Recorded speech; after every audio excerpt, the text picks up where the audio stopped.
నా ఆలోచన కర్తవు నిత్యుడగు తండ్రి నా శాలేము రాజు నిత్యుడగు తండ్రి నా శాలేము రాజు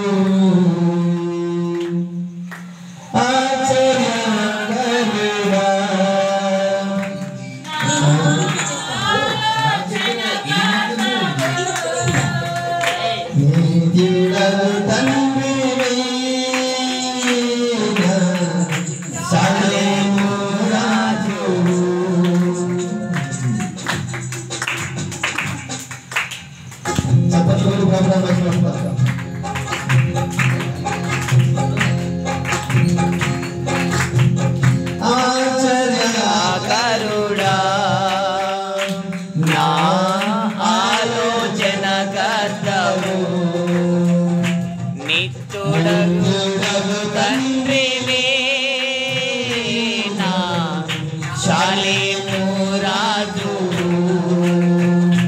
నిత్యుడగు తండ్రివి నా శాలేము రాజు ఆచర్యకరుడా నా ఆలోచన కర్తవు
నీ పిల్లలు వాటి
చెప్తామని సంతోషం. హల్లెలూయా. నూతన మాసంలో ఆశ్చర్యకరమైన దేవుడు ఆలోచన చెప్పి సింహము పిల్లలైన లేఖలు ఆమెతో ఉంటాయని కానీ తన ఆశించిన వారికి ఏ వేలు మొదలయ్యడం ఆయన ఆత్మను చూస్తున్న దేవుడు కాదు. ఈ మాటలో చాలా అర్థాలు ఉన్నాయి. ఈ అర్థాలన్నీ దేవుడి పట్ల ఈ మాసం నెరవేర్చును గాక, నెరవేర్చును గాక. ఆమేన్. కొద్ది నిమిషాలు మనం దేవుని వాక్యాన్ని బోధించుకుందాం. నీ దేవుడైన యెహోవానగు నేను భయపడకుము, నేను నీకు సహాయం చేసేదనని చెప్పుచు నీ కుడి చేతిని పట్టుకొని ఉన్నాను. హల్లెలూయా. చెప్తాం సంతోషం. హల్లెలూయా. గడిచిన 10 మాసాలు దేవుడు తన రెక్కల నీడలో మమ్మల్ని నేను మీకు దేవుడినై ఉన్నానని 10వ మాసంలో దేవుడు వాగ్దానం ఇచ్చాడు. ఈ 11వ మాసంలో దేవుని ప్రజలైనటువంటి మనందరినీ దేవుడు ప్రేమించి ఒక నూతన వాగ్దానాన్ని అనుగ్రహించాడు. ఏంటి ఆ వాగ్దానం అంటే, భయపడకుము, నేను నీకు సహాయం చేసేదను. చప్పట్లు దేవుని మహిమపడతా. హల్లెలూయా. హల్లెలూయా. భయపడకుము, నేను నీకు సహాయం చేస్తాను. అంత మాత్రమే కాదు, నీ కుడి చేతిని పట్టుకొని ఉన్నాను. ప్రేమైన వాళ్ళ సహాయం చేసే వాళ్ళు ఏదో ఒక రూపంలో సహాయం చేయొచ్చు, ఏదో ఒక రూపంలో హెల్ప్ చేయొచ్చు, ఏదో ఒక రూపంలో మనకు తోడుగా నిలవచ్చు. కానీ మన దేవుడు సెలవిస్తున్న మాట ఏంటంటే, నేను నీకు సహాయం చేస్తాను, నీ కుడి చేతిని పట్టుకొని ఉన్నాను. ప్రేమైన వాళ్ళ గడిచిన 21 సంవత్సరంలో మొదటి నెల నుండి 10వ నెల వరకు దేవుడు మనకు సహాయం చేశాడు కనుకనే సహాయాన్ని పొందాము, ఆరోగ్యాన్ని పొందాము, ఆయుష్ కూడా పొందాము. మనుషుల సహాయం ద్వారా కాదు, దేవుని సహాయం ద్వారా 10 నెలల్లో మనము ముగించి 11వ మాసానికి అడుగు పెట్టడానికి దేవుడు సహాయం చేశాడు. కారణం ఏంటంటే, గడిచిన 10 నెలలు దేవుడు సహాయం చేశాడు కనుకనే మనం సహాయం పొందుకొని ఈనాడు మళ్ళా ప్రభు సన్నిధిలో సజీవంగా నిలిచిండి సజీవుడైన దేవుడిని స్తుతిస్తూ ఉన్నాం. ఈ 10 మాసములు దేవుడు మనకు సహాయం చేయకపోతే అది ఆరోగ్య విషయంలో కావచ్చు, ఆర్థిక విషయంలో కావచ్చు, సమస్యల విషయంలో కావచ్చు, సమాధానమైన విషయంలో కావచ్చు, కష్టాల కార్యాలలో కావచ్చు, కన్నీటి వ్యవస్థలో కావచ్చు, మనిషి జీవిత మనుగడలో పలు రకాలైనటువంటి శోధనలు వెంటాడుతూ ఉన్నప్పుడు దేవుడు మనకు సహాయం చేయకపోతే ఈ 11వ మాసంలోకి మనం ప్రవేశించే వాళ్ళము కాదు. ఎందుకంటే కుటుంబ వ్యవస్థలో ఎన్నెన్నో శోధనలు. హల్లెలూయా. ఈ మాసంలో దేవుడు మనతో చేసినటువంటి వాగ్దానం ఏంటంటే, నేను మీకు సహాయం చేసేదని చెప్పి మీ కుడి చేతిని పట్టుకొని ఉన్నాను. ఆమె చెప్తూ బయలుదేరు. ఆమేన్. హల్లెలూయా. గడిచిన 10 మాసములు దేవుడు మనకు సహాయం చేయకపోతే ఈ 11వ మాసంలోకి మనము ప్రవేశించే వాళ్ళము కాదు.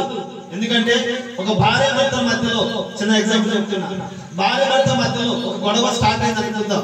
అది అనుమానపరంగా కావచ్చు, ఆర్థిక పరమైన సమస్య కావచ్చు, భార్యకు భర్త లోపడకపోవడం, భర్తకి భార్య లోపడకపోవడం ద్వారా కలిగే సమస్యల ద్వారా వారిద్దరి మధ్య గొడవ వచ్చింది అనుకుందాం. ఆ భార్య భర్తల మధ్యలోకి ఇంకొక వ్యక్తి ఎప్పటికి కూడా ప్రవేశించలేడు. ఒకవేళ ప్రవేశించిన గొడవ కాస్త ఎక్కువ అవుతుంది కానీ తక్కువైతే పొరపాటు కాదు. ఒక కుటుంబాన్ని కట్టాలి అంటే దేవుడే సహాయం చేయాలి. ఈ ఇరువురు భార్య భర్తలు గొడవ పడి ఎడమొహం పడమొహం అంటారు కదా, ఎడమొహం పడమొహం వేసుకొని ఇద్దరు మాట్లాడలేకుండా చెరవ వైపు అనుకుందాం. ఆ ఇరువురిని ఎవరు సమాధాన పరచాలి, ఎవరు వారికి సహాయం చేయాలి? రాత్రి భయంకర కొట్టుకున్నప్పుడు నిద్రలో ఆలోచన చేస్తూ ఉంటారు. ఈ పనికిమాలిన దేవుడు అక్కడ కట్టబెట్టాడు, ఈ త్రాగుబోతు ఎదగను దేవుడు కట్టబెట్టాడు. బ్రతినంత వరకు వీళ్ళని భరించాల్సిందేనా? బ్రతినంత వరకు ఈ గయ్యాలతో జీవనాన్ని కొనసాగించాల్సిందేనా? ఏదో ఒక రకంగా వీళ్ళను వదిలేసినట్టు పోలేదా అని అనాలోచన దుష్టుడు మనకు కలుగు చేస్తాడు. దుష్టుడు మనకు ప్రవేశించి కలుగు చేస్తాడు. బ్రతినంత వరకు ఈ గయ్యాలి మనతో కొనసాగించాల్సి వదిలేస్తుంటే పోలేదా? బ్రతుకుతోకి తాగుతో నా జీవితాన్ని పాడు చేసుకోవాలా? వదిలేస్తుంటే పోలేదా అన్నట్ల అనాలోచితను దుష్టుడు కలుగు చేస్తాడు. అటువంటిప్పుడు వారి ఇద్దరి మధ్యలోకి ఒక వ్యక్తి వెళ్ళాడు అనుకుందాం. ఆ వ్యక్తికి నచ్చినటువంటి వారికి సపోర్ట్ చేస్తాడు. అమ్మ, ఎంత గుణవంతురాలి నువ్వు, ఎంత భక్తి పరురాలి నువ్వు, ఎంత విధేయమైనటువంటి వ్యక్తికి నువ్వు, ఇటువంటి వ్యక్తితో ఎన్నో రోజులు జీవిస్తావు, ఎన్నో రోజులు నీ కుటుంబాన్ని పోషించుకుంటావు, ఎన్నో రోజులు ఈ వ్యక్తితో నీ జీవితాన్ని కొనసాగించుకుంటావు. అవసరం లేదు, జ్ఞానం ఉంది, భక్తి ఉంది, తెలివి ఉంది, అందం ఉంది, నువ్వు ఎక్కడన్నా కూడా బ్రతుకుతావు, నీ పిల్లలు తీసుకెళ్ళి ఎక్కడైనా బ్రతుకుపో అని చెప్పే ఆలోచన మనిషి ఆలోచన. పోనీ భర్తకు సపోర్ట్ చేద్దాం అనుకుందాం, ఎందుకురా ఈ గయాన్ని బాధ చేసుకొని విలువ లేకుండా బ్రతుకుతావు, సమాజంలో సంఘంలో తలదించుకొని బ్రతుకుతావు. ఒకసారి వదిలేస్తే పోలేదా? నీకేంటిరా, డబ్బు ఉంది, అందం ఉంది, అధికారం ఉంది, జ్ఞానం ఉంది, ఈమె కాబట్టి కదా, వదిలేసుకోవచ్చు కదా అని ఆలోచన కూడా దుష్టుడు మరొక వ్యక్తులకి ప్రవేశించి అనాలోచన కలుగు చేస్తారు. ప్రేమైన వాళ్ళరా, ఈ ఇరువురు గొడవపడి భార్యాభర్తల్ని సహాయం చేయగలిగింది దేవుడు మాత్రమే. హల్లెలూయా, హల్లెలూయా. ఎందుకంటే ప్రసంగి గ్రంథంలో ఒక మాట ఉంటుంది, 3 ప్రేమ తాడు త్వరగా తెగిపోవునా అని. దేవుడు గతపరిచిన వారిని ఏ నరుడు కూడా విడదాయకూడదని కొత్త నిబంధనలు కూడా రాయబడి ఉంది. కారణం ఏంటంటే ఇరువురి భార్యాభర్తల్ని సహాయం చేయగలిగింది దేవుడు మాత్రమే.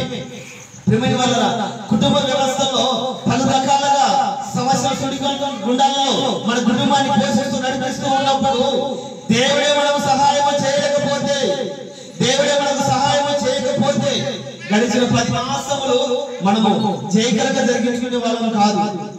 10 మాసముల నుండి 11 మాసములకి మనము ప్రవేశించే వాళ్ళం కాదు. ఈ 11 మాసములు కూడా దేవుడు వాగ్దానం మనతో మాట్లాడుతున్న మాట ఏంటంటే, నీ దేవుడైన యెహోవాకు నేను నీకు సహాయం చేసేదని చెప్పి నీ కుడి చెయ్యిని పట్టుకొనుచున్నాను. హల్లెలూయా, హల్లెలూయా. దేవుడు ఎందుకు మనకు సహాయం చేయాలనుకుంటున్నాడు అంటే, జరుగుతున్నటువంటి కాల పరిస్థితిని ఒకసారి మనం పరిశీలన చేస్తే ఎన్నెన్నో ఆటంకాలు, ఎన్నెన్నో ఆపత్కాలు, ఎన్నెన్నో కన్నీటి సమస్యల్లో నడిపించబడుతుంది మానవ సమాజం. ఈ జరుగుతున్నటువంటి ఆపద దినాల్లో మన కుటుంబ వ్యవస్థను ముందుకు కొనసాగించాలి అంటే దేవుని సహాయం తప్పనిసరి అవసరం. కనుక దేవుడు నీకు సహాయం చేస్తానని చెప్పిస్తున్నాడు. అంత మాత్రమే కాదు, నీ కుడి చేతిని పట్టుకొని ఉన్నాను. ఎందుకు ఆయన మన కుడి చేతిని పట్టుకొని ఉన్నాడు అన్నది ఒక 3 మాటలు చెప్పి ముగిస్తాను. దేవుడు ఎందుకు మనము ఈ 11 మాసంలో కుడి చేతిని పట్టుకొని ఉన్నానని సెలవిస్తున్నాడు ఒక 3 మాటలు చెప్పి ముగిస్తాను. మొట్టమొదటి మాట ఇర్మియా ప్రవచన గ్రంథం, ఇర్మియా ప్రవచన గ్రంథం 20వ అధ్యాయము 11వ వాక్యం. ఇర్మియా ప్రవచన గ్రంథం 20వ అధ్యాయము 11వ వాక్యం. అయితే పరాక్రమము గల సూర్యుని వలె యెహోవా నాకు తోడై ఉన్నాడు, నన్ను హింసించువారు నన్ను గెలువగా తృప్తిల్లుదురు, జరుపుకొందురు గనుక బహుగా సిగ్గుపడుదురు, వారెన్నడూను మరువబడినని యెహోవాను కీర్తించుడి, యెహోవాను కీర్తించుడి, యెహోవాను స్తుతించుడి, యెహోవాను స్తుతించుడి. దుష్టుల చేతిలో నుండి దరిద్రుని ఆయనే విడిపించుచున్నాడు, దరిద్రుని ప్రాణమును ఆయనే విడిపించుచున్నాడు. హల్లెలూయా, చెప్తాం సంతోషం. హల్లెలూయా. ప్రియమైన వారలారా, ఈ 11వ మాసంలో దేవుడు మనకు చేసిన వాగ్దానం ఏంటంటే, నేను నీకు సహాయం చేస్తాను, నీ కుడి చేతిని పట్టుకొని ఉన్నాను. ఎందుకు ఆయన మన కుడి చేతిని పట్టుకొని ఉన్నాడు అంటే, ఎందుకు ఆయన మన కుడి చేతిని ఆయన పట్టుకొని ఉన్నాడంటే, దుష్టుని చేతిలో కొంతమంది దరిద్రులు ఉన్నారు, దుష్టుని చేతిలో కొంతమంది దరిద్రులు ఉన్నారు. ఆ దరిద్రుల ప్రాణమును విడిపించడానికి మన కుడి చేతిని పట్టుకొని ఉన్నాడు. ఎందుకు ఆయన మన కుడి చేతిని పట్టుకొని ఉన్నాడంటే, దుష్టుల చేతుల నుండి కొంతమంది వ్యక్తులను విడిపించడానికి, దుష్టుల చేతుల నుండి దరిద్రుల ప్రాణమును విడిపించడానికి ఆయన మన కుడి చేతిని పట్టుకొని ఉన్నాడు. ప్రేమైన వాళ్ళారా, దుష్టుని ఎక్కడైనా చూసారా? దుష్టుడు చేసే కార్యాలు ఎప్పుడైనా విన్నారా? దుష్టుడు ఎలాంటి కార్యాలు చేస్తాడు? దుష్టుడు మనిషి ప్రాణం చిక్కించుకోవడానికి గల కారణం ఏంటి? దుష్టుడి చేతిలో మానవులు ఎందుకు చిక్కబడి ఉన్నారు? దుష్టుడి చేతిలో మానవ సమాజం ఎందుకు బానిసత్వంగా బ్రతుకుతూ ఉంది? దుష్టుడి చేతిలో అనేక మంది ప్రజలు బందీలై బానిసలుగా బ్రతుకుతున్నారు. ఎందుకని? దేవుడు సెలవిస్తున్నాడు. ఎందుకు మన కుడి చేతిని పట్టుకొని ఉన్నాడు అంటే దుష్టుడి చేతిలో నుండి కొంతమంది వ్యక్తుల్ని విడిపించడానికి. చదవబడిన వాక్య భాగంలో దుష్టుడి చేతిలో దరిద్రుడి ప్రాణం ఉంది. దరిద్రుడు దుష్టుడి చేతిలో ఎందుకు ఉన్నాడు అంటే ప్రేమని వాళ్ళరా, దుష్టుడు కొన్ని కార్యాలు చేస్తాడు. దుష్టుడు అంటే ఎవరు చెప్పాలండి? దుష్టుడు అని, అపవాది అని, సాతాను అని పలు రకాలైన పేర్లు ఉంటాయి. ఈ దుష్టుడి చేతుల నుండి దేవుని ప్రజలైన వారిని విడిపించడానికి ఆయన కుడి చేతిని పట్టుకొని ఉన్నాడు. ఈ దరిద్రుడు దుష్టుడి చేతిలో ఎందుకు ఉన్నాడు అంటే ఈ దుష్టుడు దేవుని ప్రజలను కొన్ని రకాలుగా హింసిస్తాడు. కొన్ని రకాల దేవుని ప్రజలైన కొంతమంది వ్యక్తులు దుష్టుడి చేతిలో బానిసలుగా బ్రతుకుతూ ఉన్నారు. కనుక దేవుడు సెలవిస్తున్న మాట, నేను నీ కుడి చేతిని పట్టుకొని నీకు సహాయం చేయబోతూ ఉన్నాను. ఎందుకయ్యా మీరు నా కుడి చేతిని పట్టుకొని ఉన్నారు అంటే దుష్టుడి చేతుల నుండి కొంతమంది ప్రజలను విడిపించడానికి. ప్రేమిడి వాళ్ళారా, ఈ దుష్టుడు చేసే కార్యాలు ఒకసారి చూద్దామా? యోహాను సువార్త 3వ అధ్యాయం 7వ వాక్యం. యోహాను సువార్త 3వ అధ్యాయం 7వ వాక్యం. మీరు కొత్తగా జన్మించవలనని నేను నీతో చెప్పినందుకు ఆశ్చర్యపడవద్దు. గాలి తనకిష్టమైన చోటును విసురును. యోహాను రాసిన మొదటి పత్రిక 3వ అధ్యాయం 7వ వాక్యం 10వ వాక్యం.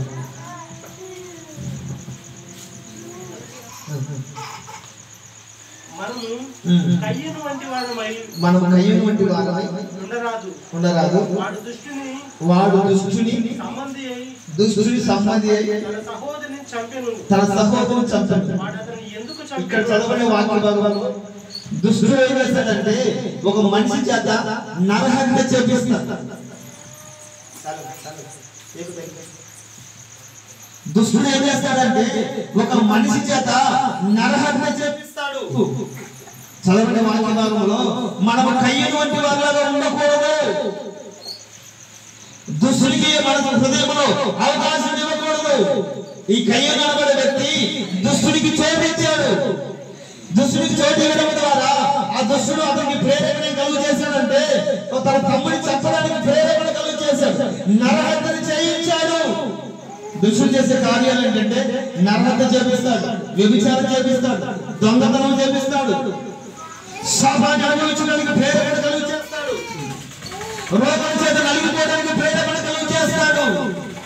అనేకమైన వ్యసనాల ద్వారా మన జీవితాన్ని పాడు చేసేదానికి దుష్టుడు ప్రేరేపణ కలుగు చేస్తాడు. అనేక మంది దేవుని స్వాధీనమును పొందినటువంటి ప్రజలు, దేవుని స్వరూపం చేత కొన్ని కలవడటువంటి ప్రజలు చాలా వరకు దుష్టుడి చేతిలో బందీలుగా జీవిస్తూ ఉన్నారు. చాలా వరకు దుష్టుడి చేతిలో బానిసలుగా బ్రతుకుతూ ఉన్నారు. లోకంలో ఒకసారి పరిశోధన చేస్తే అనేక మంది బైబిల్ పట్టుకొని క్రైస్తవులను పిలబడుతూ ఉంటారు. పొరపాటు మందిరానికి రారు. కారణం ఏంటంటే వాళ్ళు దుష్టుడి చేతిలో బానిసలుగా బ్రతుకుతూ ఉన్నారు. ఎన్నో సంవత్సరాలుగా క్రైస్తవులు పిలబడుతూ ఉంటారు. వైన్ షాప్ దగ్గర కనబడుతూ ఉంటారు. త్రాగుడుకు బానిసై ఉంటారు. అనేక మంది క్రైస్తవులు పిలబడుతూ ఉంటారు. పేకాటాడుతూ ఉంటారు. వ్యభిచారం చేస్తూ ఉంటారు. వ్యసనానికి బానిసై ఇష్టం వచ్చినట్లు బ్రతుకుతూ ఉంటారు. కారణం ఏంటంటే దుష్టుడి చేతిలో వారు బానిసలుగా బ్రతుకుతూ ఉన్నారు. ప్రిపడి వారిలో చాలా మంది క్రైస్తవ జీవితాల్లో కూడా పరిశోధన చేస్తే దీర్ఘకాల వ్యాధుల చేత నలిగిపోతూ ఉంటారు. ఏ హాస్పిటల్ వెళ్ళినా కూడా, ఏ వైద్యాన్ని ఆశ్రయించినా కూడా పొరపాటు ఆరోగ్యం కలగదు. కారణం ఏంటంటే దుష్టుడు కలుగు చేసినటువంటి శాపగ్రస్తమైన క్రైస్తవులుగా పిలబడుతున్నటువంటి ప్రతి క్రైస్తవ కుటుంబంలో దుష్టునికి చోటు ఇచ్చి ఉన్నారు. దేవుని 11 మాసాలు ఎందుకు వాగ్దానం చేశాడు అంటే దుష్టుని చేతిలో దేవుని ప్రజలైన వారు బంధకాల చేత బంధింపబడి ఉన్నారు. వారందరినీ విడిపించడానికి దేవుడు వాళ్ళ కుడి చేతిని పట్టుకొని ఉన్నాడు. హల్లెలూయా చెప్తాం సంతోషం. హల్లెలూయా. ఈ 11 మాసములో దుష్టుని చేతిలో నుండి దేవుని ప్రజలైన వారందరూ విడుదల పొందుదురు గాక, స్వతంత్రులుగా మార్చబడుదురు గాక, దుష్టుని ఎదిరించెదరు గాక. ఆమేన్. దేవుడు మన కుడి చేతి ఎందుకు పట్టుకొని ఉన్నాడు అంటే దుష్టుని చేతుల నుండి విడిపించడానికి. రెండో మాట చదువుదాం. రెండో మాట ఆదికాండము 19వ అధ్యాయం 15వ వాక్యం. తెల్లవారినప్పుడు ఆ దూతలు లోతును త్వరపెట్టి లెమ్ము, ఈ ఊరి దోషి శిక్షలో నశించిపోకుండా వారిని ఇక్కడనున్న నీ ఇద్దరు కుమార్తెను తీసుకుని రమ్మని చెప్పిరి. అతడు తడువు చేసెను. అప్పుడు అతని మీద యెహోవా కనికరపడుట వలన మనుషులు అతని భార్య చేతిని అతని ఇద్దరి కుమార్తెల చేతులను పట్టుకొని వెలుపలికి తీసుకుని వచ్చి ఆ ఊరి బయట నుంచిరి. చదవబడే వాక్య భాగంలో దేవుడు ఎందుకు మన కుడి చేతిని పట్టుకొని ఉన్నాడంటే దుష్టుని చేతుల నుండి దేవుని ప్రజలైన వారిని విడిపించడానికి. లేదా ఒకవేళ దుష్టుని చేతిలో మనం లేకుండా పోతే మన కుడి చేయి పట్టుకొని మనకు సహాయం చేయడానికి. ప్రేమైన వాళ్ళ రెండవదిగా దేవుడి దుష్టుని చేతుల నుండి దేవుడు ఎందుకు మన కుడి చేతిని పట్టుకొని ఉన్నాడు అంటే ఉగ్రత నుండి మనం తప్పించడానికి.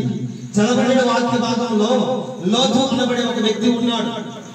లోతు అనబడే ఒక వ్యక్తి ఒక పట్టణంలో జీవిస్తూ ఉన్నాడు. ఆ పట్టణం పైకి ఉగ్రత దిగి రావడానికి సిద్ధమైంది. ఎందుకు ఉగ్రత వస్తుంది ఆ పట్టణం పైకి అంటే ఆ పట్టణము దేవుడి దృష్టికి ఒక దుష్కార్యమైన కార్యాలు జరిగిస్తూ ఉంది. దేవుడి దృష్టికి ఒక గౌరవమైన కార్యాలు జరిగిస్తూ ఉంది.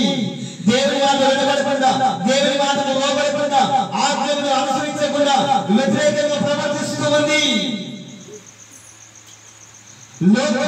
లోతు ఆ ప్రాంతం నుండి రక్షించబడడానికి, లోతును ఆ ఉగ్రత నుండి తప్పించడానికి దేవదూతలు దిగి వచ్చి లోతును త్వరపెడుతూ ఉన్నాయి. లోతు, నీవు నీ కుటుంబాన్ని తీసుకొని బయటికి పారిపోము. ఈ కుటుంబాన్ని దేవుడు అగ్నిగంధకముల చేత కాల్చివేయబోతున్నాడు అని దేవదూతలు చెప్పినప్పుడు ప్రేమడి వల్లరా లోతుని దేవుడు గుడిచే పట్టుకున్నట్లుగా లోతు భాగాన్ని లోతు పట్టుకొని తన ఇద్దరు కుమార్తెను తీసుకొని ఆ ఉగ్రతను తప్పించడానికి దేవుడు వాక్యం ద్వారా మాట్లాడి ఉన్నాడు. కారణం ఏంటంటే ఎందుకు దేవుడు మనకు సహాయం చేస్తాడు, ఎందుకు ఆయన మన గుడి చేతిని పట్టుకొని ఉన్నాడు అంటే ఉగ్రత నుండి తప్పించడానికి. దేవుని ఉగ్రత నుండి దేవుని ప్రజలైన వారిని తప్పించడానికి ఆయన కుడి చేతిని పట్టుకొని ఉన్నాడు. ప్రియమైన వాళ్ళరా, సొదొమ గొమొర్రా పట్టణము దేవుని దృష్టికి ఒక దుష్కార్యమైన కార్యములు జరిగిస్తూ ఉంది. ఎంత చెప్పినా కూడా మారు మనసు పొందలేదు, ఎంత చెప్పినా కూడా జీవితాన్ని మార్చుకోలేదు, ఎంత చెప్పినా కూడా ప్రవర్తన మార్చుకోలేదు, ఎంత వాక్యాన్ని బోధించినా కూడా వారి కుటుంబాన్ని వారి జీవితాన్ని పొరపాటు కూడా కట్టుకోలేదు. చెప్పినటువంటి ఉగ్రత రానే వచ్చింది. ఆ ఉగ్రత నుండి దేవుని ప్రజలుగా పిలవబడినటువంటి లోక కుటుంబము అదే పట్టణంలో నివసిస్తూ ఉంది. వాగ్దానం చేసిన దేవుడు దాన్ని నెరవేర్చడానికి సమర్థుడు, శక్తి కలిగిన వాడు. నేను నీ కుడి చేతిని పట్టుకొని ఉన్నానని వాగ్దానం చేసిన దేవుడు అబ్రహాము చేసినటువంటి ప్రార్థన బట్టి లోతును ఆ ప్రాంతాన్ని విడిపించడానికి, ఆ ఉగ్రతను తప్పించడానికి దేవదూతలను పంపించి ఆ లోతు కుటుంబాన్ని రక్షించుకున్నాడు. కారణం ఏంటంటే వాగ్దానం చేశాడు. ఆ వాగ్దానం నెరవేర్చడానికి ఆ ఉగ్రత నుండి లోతు కుటుంబాన్ని విడిపించాడు. ప్రియమైన వాళ్ళరా, దేవుడు ఎందుకు మన కుడి చేతిని పట్టుకొని ఉన్నాడు అంటే ఉగ్రత నుండి తప్పించడానికి. ఇదే ఉగ్రత మరోసారి రాకూడదని, ఇదే ఉగ్రత మరోసారి భూమి మీదకి రాకూడదని దేవుడు సిద్ధపరుస్తూ ఉన్నాడు. దేవుడు హెచ్చరిస్తూ ఉన్నాడు. ఒకనొక దినాన నోవాహు దినాలలో కూడా ఉగ్రత నోవాహు వృద్ధుడైనప్పుడు, నోవాహు ముసలివాడైనప్పటికీ కూడా ఓపిక తెచ్చుకొని, సహనము తెచ్చుకొని గుమ్మానికి వెళ్ళి సువార్తను ప్రకటించాడు. దేవుని ఉగ్రత బయలుదేరి వస్తూ ఉంది, జలప్రలయం రాబోతూ ఉంది. దేవుని ప్రజలైన వాళ్ళారా, దేవుని స్వార్థమును నిర్మించబడిన వాళ్ళారా, యేసు రక్తం చేత కొని కడగబడిన వాళ్ళారా, మారు మనసు పొందండి. చెడు వ్యసనాలకు దూరముగా ఉండండి, చెడు కార్యాలను వదులుకొనండి, వ్యర్థమైన మాటలు తాగకుండా మీ నోటిని కట్టుకొనండి. దేవుని ఉగ్రతకు పాత్రలు కాకున్నట్లుగా మిమ్మల్ని మీరు రక్షించుకోనండి. జలప్రలయం రాకమునిపై మీ కుటుంబాన్ని కట్టుకొనండి, మీ జీవితాన్ని బాగు చేసుకోనండి. ఎంతగా ప్రలాపించి వాక్యాన్ని బోధించినా కూడా, ఎంతగా తెగించి సువార్త ప్రకటించినా కూడా ఏ ఒక్కరిలో మార్పు రాలేదు, ఏ ఒక్కరిలో చలనం రాలేదు, ఏ ఒక్కరిలో ఏమాత్రం దేవుని భయం కొనడం ద్వారా ఆ జలప్రలయంలో దేవుని మాటలు లోబడినటువంటి ప్రతి ఒక్క వ్యక్తి కూడా కొట్టుకొని పోయారు. చివరికి దేవుని ఉగ్రతల నుండి నోవాహు కుటుంబం మాత్రమే రక్షించబడింది. ప్రియమైన వాళ్ళారా, దేవుడు ఎందుకు మన కుడి చేతిని పట్టుకొని ఉన్నాడు అంటే ఉగ్రత నుండి తప్పించడానికి. హల్లెలూయా, చెప్తాం సంతోషం. హల్లెలూయా, ఉగ్రతను తప్పించడానికి ఆయన మన కుడి చేతిని పట్టుకొని ఉన్నాడు. మూడో మాట చెప్తాం ఒకసారి. యెషయా ప్రవచనం చదువుదాం. బంధింపబడిన వారిని నుండి వెలుపలికి తెచ్చుటకును చీకటిలో నివసించు వారిని బందీ గృహములలో నుండి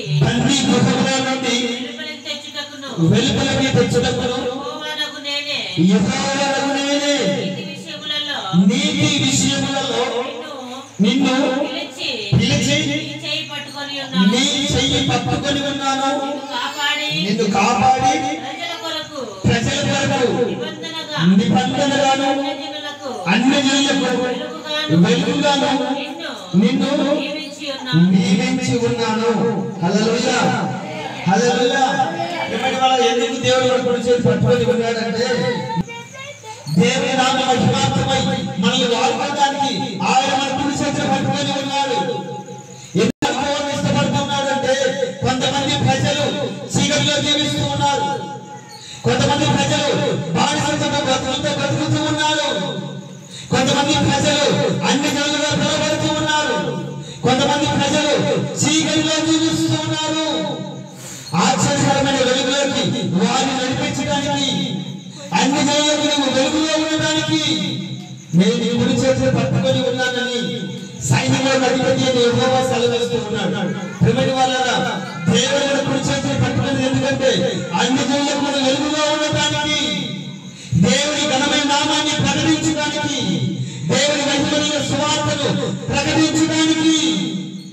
అనేక మంది ప్రజలు చీకటిలో జీవిస్తూ ఉన్నారు, అనేక మంది ప్రజలు శాపగ్రస్తంగా జీవిస్తూ ఉన్నారు, అనేక మంది ప్రజలు రోగంలో జీవిస్తూ ఉన్నారు, వ్యాధులతో జీవిస్తూ ఉన్నారు, దీర్ఘకాల వ్యాధులతో సతమతంగా జీవిస్తూ ఉన్నారు.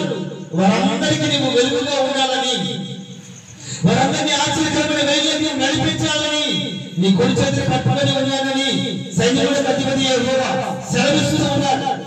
ఎందుకు ఆయన కుడి చేతిని పట్టుకొని ఉన్నాడు అంటే మనల్ని వాడుకోవడానికి. ప్రియమైన వాళ్ళారా, లోకంలో జీవిస్తున్న ప్రజలు ఏ అనుభవం చేత నడిపించబడుతున్నారు ఒకసారి చూద్దాం. అపోస్తలుల కార్యాలు 26వ అధ్యాయము 18వ వాక్యం.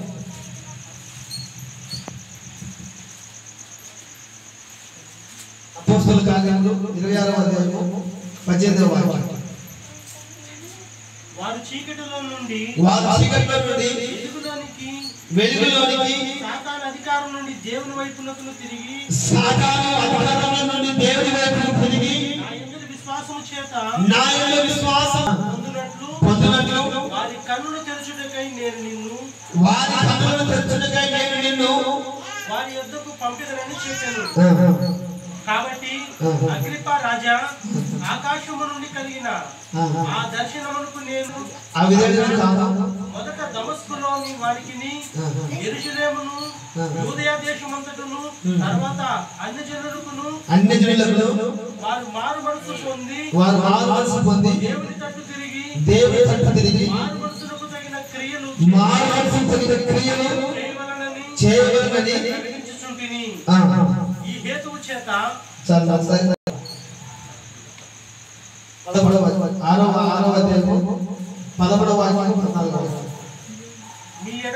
మీ ఎడల అంతఃకరణమునకు ప్రతిఫలముగా మీరును మీ హృదయములను విశాలపరచుకొనుడి. మీరు నా పిల్లలని మీతో ఇలాగూ చెప్పుచున్నాను. అవిశ్వాసులతో జోడుగా ఉండకుడి. దుర్నీతితో ఏమి సాంగత్యం? వెలుగులకు చీకటితో ఏమి పొత్తు? చదవబడిన వాక్యాలను కొంతమంది చీకటిలో జీవిస్తున్నారు, కొంతమంది దుర్నీతిలో జీవిస్తున్నారు, మరి కొంతమంది శాపగ్రస్తమైన బ్రతుకులు బ్రతుకుతూ ఉన్నారు. వీరందరినీ విడిపించడానికి అనేక మంది చీకటి కార్యాలు చేస్తూ చీకటిలో జీవిస్తూ ఉన్నారు. వీరందరినీ ఆశ్చర్యకరమైన వెలుగులోకి నడిపించడానికి దేవుడు కుడి చేతులు పట్టుకొని ఉన్నాడు. హల్లెలూయా, హల్లెలూయా. అనేక మంది విశ్వాస జీవితాన్ని కొనసాగిస్తూ ఉన్నారు, అవిశ్వాసంతో సహవాసం చేస్తూ ఉన్నారు. అనేక మంది దీర్ఘకాల వ్యాధులతో జీవిస్తూ ఉన్నారు, దైవ శక్తి చేత పీడితులవుతూ ఉన్నారు, నైతిక చప్పుల చేత సతమతమై జీవిస్తూ ఉన్నారు. ఆశ్చర్యకరమైన వెలుగులోకి నడిపించాల్సిన బాధ్యత ప్రతి క్రైస్తవుపై ఆధారపడి ఉంది. దేవుడు మనం వెలిగిస్తే అనేకులు వెలిగించాలి, కానీ మనం కూడా ఆడిపోతే ఎలాగా? చీకటికి నీతికి ఏంటి సాంగత్యం? చీకటికి వెలుగుకి ఏంటి సాంగత్యం? నీతికి దుర్నీతికి ఏంటి సహవాసం? ప్రియమైన వారలారా, క్రైస్తవులుగా ఉండి వెలిగించబడిన వ్యక్తి ఉంది అన్ని జనులను దేవుడి వైపు నడిపించాల్సింది పండించి అన్ని జనులతో సహవాసం చేస్తూ ఉండాలి. వెలిగించబడిన వ్యక్తి, యేసు రక్తం చేత కొనియాడబడిన వ్యక్తి, నీతిమంతులుగా మార్చబడిన వ్యక్తి మరలా అపవిత్రులతో సహవాసం చేస్తూ ఉన్నారు. కానీ దేవుడు చదువుతున్న మాట ఏంటంటే, నేను నీ కుడి చేతిని పట్టుకొని ఉన్నాను. ఎందుకు అంటే అన్ని జనులను వెలిగించడానికి, చీకటిలో ఉన్న వారిని ఆశ్చర్యకరమైన వెలుగులోకి నడిపించడానికి. ఈ 11వ మాసంలో దేవుడు మనతో చేసిన వాగ్దానం ఏమిటంటే, నీ దేవుడైన యెహోవాను నేను, భయపడకుము, నీకు సహాయం చేసేదను అని చెప్పి మీ కుడి చేతిని పట్టుకొని ఉన్నాను. ఈ 11వ మాసంలో దేవుడు ఎందుకు మన కుడి చేతిని పట్టుకొని ఉన్నాడు అంటే, దుష్టుడి నుండి దేవుని ప్రజలైన వారిని విడిపించడానికి, రెండవదిగా ఉగ్రతను తప్పించడానికి, మూడవదిగా మనల్ని వాడుకోవడానికి. దేవుడి మాట దీవించును గాక. దేవుడి ప్రజలైన ప్రతి వారిని దుష్టుని చేతుల నుండి విడిపించును గాక. భూమి మీద నివసిస్తున్న ప్రతి మనిషిని దేవుని ఉగ్రతను తప్పించును గాక. దేవుని సొంతైన ప్రజలుగా ఓ పౌరులైన ప్రతి వారిని దేవుడు వాడుకొనును గాక. చీకటిలో జీవిస్తున్న ప్రతి వారిని ఆశ్చర్యకరమైన వెలుగులోకి నడిపించును గాక. ఆమేన్. అలాగే చదవవచ్చండి.